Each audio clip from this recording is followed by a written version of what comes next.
सर्वप्रथम सर्व स्वामी भक्तांचे पुन्हा एकदा खूप खूप मनापासून स्वागत आहे. स्वामी भक्तांनो, आज आपण नाशिकच्या ताईंचा खूप रोमांचक असा अनुभव त्यांच्याच शब्दामध्ये बघणार आहोत. जो भाग्यवान असेल तोच हा अनुभव आज ऐकणार आहे. चला तर मग या सुंदर अशा अनुभवाला सुरुवात करूया. तत्पूर्वी तुम्ही जर चॅनलवर नवीन असाल तर लगेच सबस्क्राईब करा, कारण असेच रोज नवीन नवीन अनुभव आपल्या या चॅनलवरती येत असतात. तुम्हाला देखील असेच अनुभव असतील तर आपल्या डिस्क्रिप्शन बॉक्समध्ये दिलेल्या व्हॉट्सअपच्या लिंकवरती तुम्ही तुमचा अनुभव मला शेअर करा. ताई म्हणतात, सर्वप्रथम सर्वांना श्री स्वामी समर्थ. अनंत कोटी ब्रह्मांड नायक राजाधिराज योगीराज परब्रह्म भगवान श्री स्वामी समर्थ महाराज यांच्या चरणी त्रिवार वंदन. स्वामी भक्तांनो, आज मी तुम्हाला माझ्या जीवनातील जो काही मला स्वामींनी अनुभव दिला तो अनुभव सांगणार आहे. जेव्हापासून स्वामी माझ्या जीवनात आले तेव्हापासून खूप सारे अनुभव स्वामींनी मला दिले. सर्वप्रथम सांगायला खूप आनंद वाटेल की मी स्वामींच्या सेवेमध्ये कशी आली. माझे जे काही आजोबांचं घर ते नाशिक पंचवटी इथे होतं आणि माझे वडील हे खूप व्यसनी असल्यामुळे माझ्या आईला खूप सासूरवास ते करत होते. आणि मग माझी आई महाराजांची सेवेकडे आपोआप वळली गेली. ती महाराजांची खूप सेवा करायची. वडील सुधारण्यासाठी महाराजांना विनवणी रोज करायची. आम्ही ते बघतच मोठे झालो होतो आणि त्यामुळे मी मामाकडे पुढच्या शिक्षणासाठी गेली होती. तिथे महाराजांची पालखी दरवर्षी येत असायची. मला खूप छान त्या पालखीमध्ये गेल्यानंतर वाटायचं. महाराजांशी एकरूप झाल्यासारखं वाटायचं. ते झेंडेचे टाळ खूपच सुंदर. आणि त्यानंतर असंच एक वर्षी काय झालं की महाराजांची पालखी येणार होती. सर्वत्र तयारी चालू होती. सर्वांनी रांगोळ्या काढल्या. मी देखील रांगोळी काढली. त्यानंतर महाराजांची पालखी आली. पण महाराजांनी त्या दिवशी मला काय बुद्धी दिली मला माहीत नाही. ज्या ठिकाणी महाराजांची पालखी जाते ते सर्व ठिकाण आता मला माहीत झालेले होते. आणि म्हणून मी महाराजांच्या पालखीसाठी बघण्यासाठी कोणी कशी तयारी केली हे बघून यावं यासाठी सर्वत्र मी फिरत होती. त्या दरम्यान मला कळालं की तिथे पुढे जी गाडी होती तिथे बोरवेल चालू होता. पूर्ण त्यांनी रस्त्यामध्येच आडवी गाडी लावलेली होती. त्यामुळे पालखी पुढं जाणं शक्यच नव्हतं आणि पालखी पुन्हा मागं फिरवणं हे देखील खूप मनाला वाईट वाटण्यासारखं होतं. मग मी जे काही ते पालखीचे काका होते आमच्या तिथे आल्यानंतर त्यांना सांगितलं की पुढं अशी परिस्थिती आहे. मग माझ्या थ्रू स्वामींनी हे कळून दिलं. त्यानंतर पालखीचा मार्ग हा बदलण्यात आला. त्या दिवशी मला खूप छान वाटलं की स्वामींनीच मला ही बुद्धी दिली आणि स्वामींनी हे कार्य माझ्याकडून करून घेतलं. त्या दिवशी भरून पावल्यासारखं मला वाटलं. पण माझे वडील काही सुधारण्याचं त्यांनी नावच घेतलं नाही. आईने खूप सेवा केली. जवळपास जशी सेवा करत होती तशी. पण वडिलांनी खूप सासूरवास माझ्या आईला केला. ते महाराजांना देखील खूप वाईट बोलायचे. तुझ्या त्या उघड्या बाबाला घराच्या बाहेर काढ, तो काय माझं करणार. आणि त्यांना शिव्या देखील ते करायचं. त्याचं नाव इथे घ्यायचं नाही असं देखील म्हणायचे. ते ऐकून खूप वाईट वाटायचं. एक दिवस माझ्या आईचा पूर्ण संयम सुटला आणि ती देखील खूप बोलली. मला काय बोलायचं ते बोला, मला काय शिव्या द्यायच्या ते द्या, पण माझ्या महाराजांना काही बोलू नका, कारण महाराजांचा कोप हा खूप भयानक असतो, अशी आई बोलली. आणि त्याच दिवशी आईने निर्णय घेतला की आता मी इथे एक क्षणसुद्धा राहणार नाही. माझ्या 2 बहिणीला घेऊन आई मामाकडे आली. आईकडे येण्यासाठी देखील पैसे नव्हते. सर्व घर तिने शोधलं तेव्हा तिला 40 रुपये सापडले. 40 रुपये सापडले आणि पटपट ती लगबगीने आली, मामाकडे आली. आता वडिलांना काय झालं, वडिलांनी आम्ही जिथे राहत होतो तिथल्या लोकांशी त्यांनी खूप भांडण केले. त्यामुळे त्यांनी पोलीस स्टेशनला कंप्लेंट केली आणि पोलीस माझ्या वडिलांना घेऊन जाण्यासाठी आले. आणि अक्षरशः माझ्या आईला जेवढी मारहाण केली, जेवढा त्रास दिला तेवढा त्रास माझ्या वडिलांना तिथे जाऊन भोगावा लागला. कारण पोलिसांनी त्यांना देखील खूप मारहाण केली आणि खूप त्यांना त्रास दिला. महाराजांनी अशा प्रकारे त्यांना शिक्षा दिली. त्यानंतर थोड्याच दिवसामध्ये माझे वडील हार्ट अटॅकने एक्सपायर झाले. वडील गेल्यानंतर मग आम्ही सर्व तिघी बहिणी, माझी आई, आम्ही पुन्हा आमच्या घरी राहण्यासाठी आलो. माझं शिक्षण त्यावेळेस 12वी माझी कंप्लीट झाली होती आणि मला उत्तम मार्क मिळाले होते, ते देखील स्वामींच्या कृपेने. असंच तेव्हा पुन्हा एकदा स्वामींची पालखी येणार आणि त्यावेळेस स्वामींच्या पादुका देखील होत्या. ज्यांना कुणाला पादुकांची पूजा करायची त्यांनी 501 रुपया भरायचा आणि त्यानंतर पूजेचे ताट वगैरे घेऊन यायचं असं त्यांनी सांगितलं. पण आई म्हटली आपल्याकडे पैसे नाही, त्यामुळे ही पूजा आपण नाही करायची. माझ्या मनात तीव्र इच्छा होती की ही पूजा करायची, महाराजांच्या स्वामींच्या पादुकाला स्पर्श करायचा असं मला खूप वाटत होतं. पण आता आई नाही म्हटली, पैसे नाही. मग मी ते सजावटीसाठी तयारीसाठी पुढे गेली. सर्व लोक आले, त्यांनी आरतीचे ताट वगैरे तिथे ठेवले पूजेचे आणि सर्वांची पूजा एक एक होऊ लागली. मी तिथेच उभा राहून सर्व काही बघत होती. मनोमन स्वामींना प्रार्थना करत होती, स्वामींचं नामस्मरण करत होती. त्याच दरम्यान काय झालं की अचानक एक ताट उरलं, शिल्लक राहिलं. सर्वांना विचारलं कुणाचं आहे, तर कोणीच पुढे येत नव्हतं.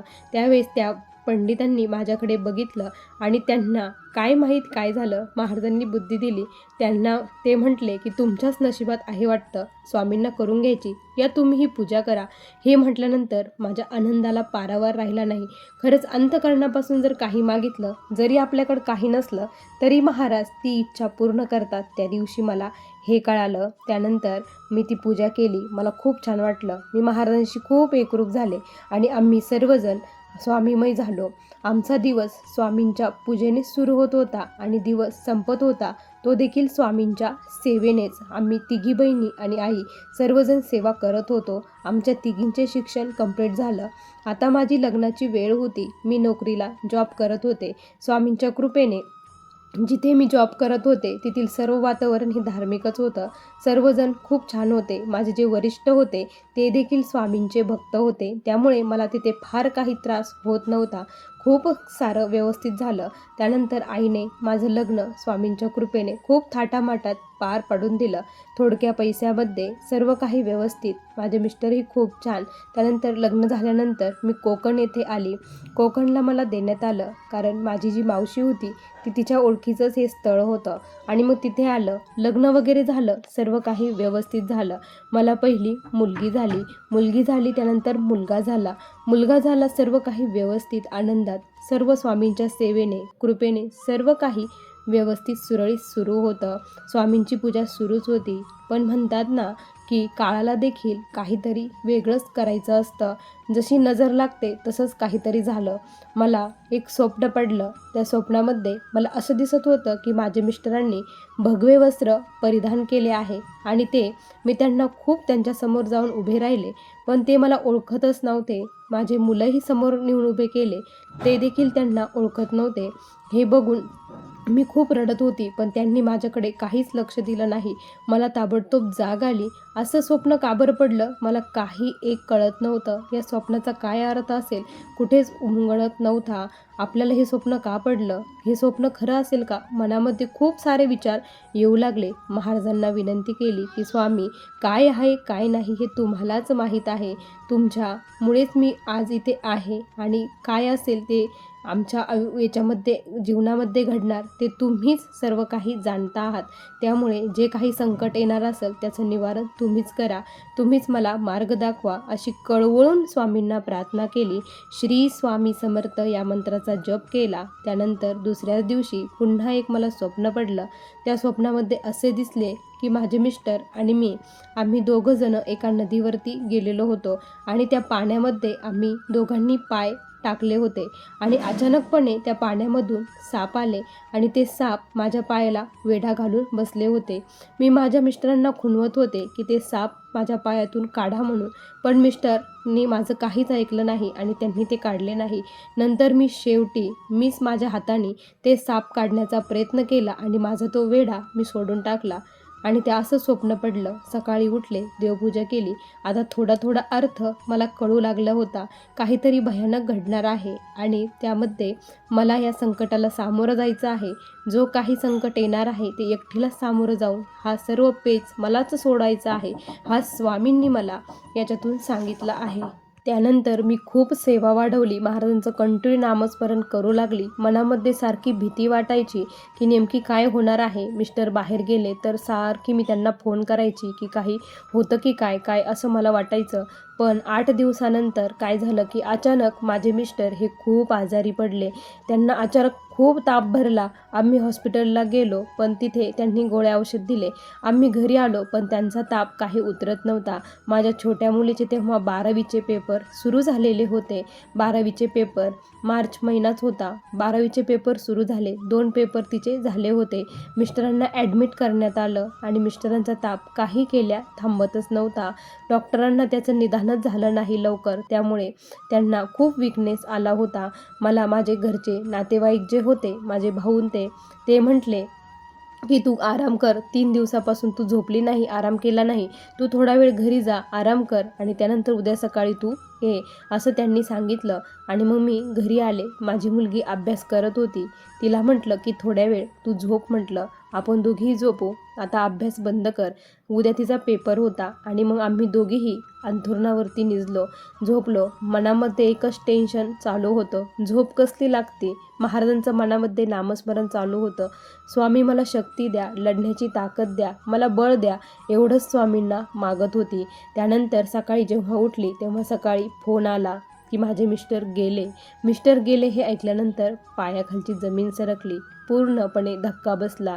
महाराजांनी आधीच सांगितलं तसंच काही घडलं. आता स्वामी तुम्हीच शक्ती द्या. मग माझ्या मुलीचा नेमकी पेपर होता. ती म्हटली आई, बाबांची इच्छा होती की मी खूप शिकून डॉक्टर बनावं आणि मी जर आता पेपरला गेली नाही तर माझं पूर्ण 1 इयर वाया जाईल आणि वडिलांची इच्छा मी पूर्ण करू शकणार नाही. जर मी आज गेली नाही तर ते मला कधीच माफ करणार नाही.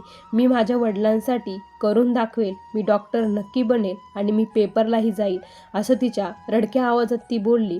तिला सर्वांनी समर्थन दिलं. मी पण म्हटलं ठीक आहे.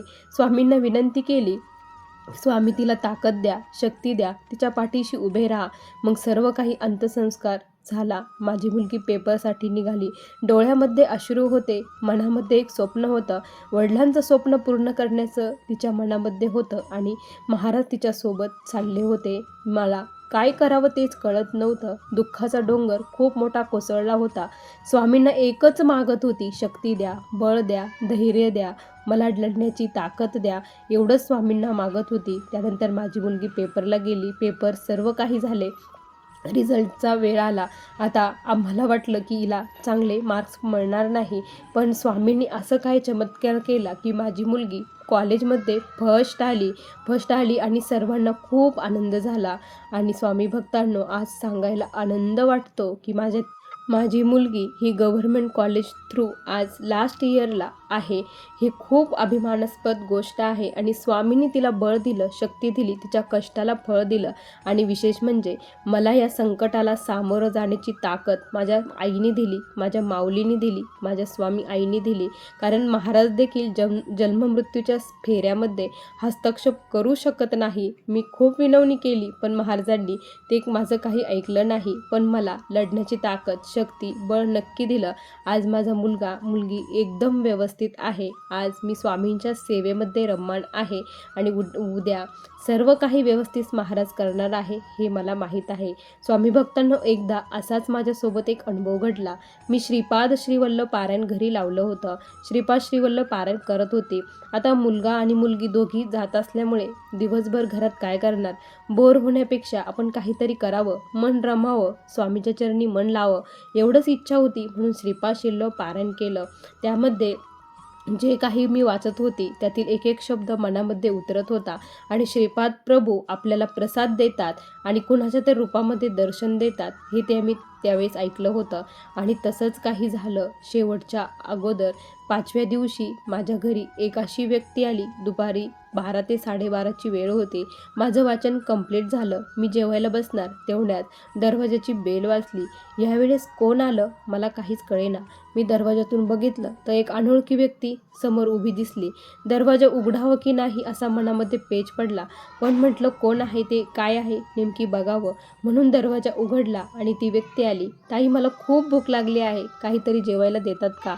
मग मी जे ताट माझ्यासाठी जेवायला घेतलं होतं तेच ताट मी त्यांना दिलं आणि त्यांनी पोटभर जेवण केलं, पाणी वगैरे पेले. त्यानंतर ते गेले आणि मी त्यांना दक्षिणा वगैरे दिली आणि ते गेल्यानंतर एक असं वेगळंच काहीतरी वाटलं. आणि विशेष म्हणजे ते गेल्यानंतर माझ्या घरामध्ये सर्वत्र जे काही चाफ्याची फुलं आहेत त्या चाफ्याच्या फुलाचा सुवास येत होता. मी तर अगरबत्ती अशी लावलेली नाही, माझ्याकडे चाफ्याच्या फुलाची अगरबत्ती नाही, मग एवढा सुंदर सुगंध कुठून येत आहे मला काहीच कळेना.